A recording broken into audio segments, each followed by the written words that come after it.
You ask Tiger to calculate. This deals with finding the midpoint between 2 points. The midpoint between the 2 points is 8, 3. Let's solve it step by step. Plot the 2 points and calculate the midpoint using the formula.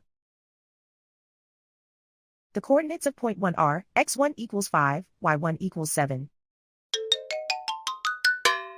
The coordinates of point 2 are x2 equals 11, y2 equals -1. PM represents the midpoint of the 2 points.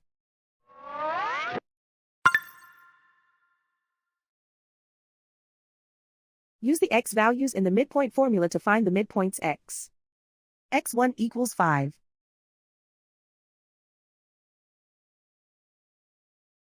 x2 equals 11.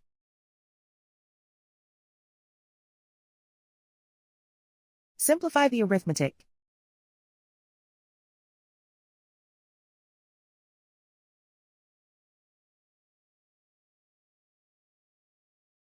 Use the y values in the midpoint formula to find the midpoints y. y1 equals 7.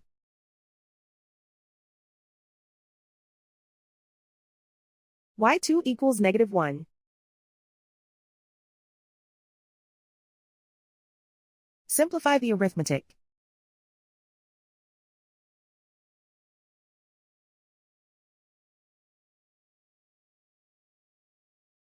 And so, the midpoint is 8, 3.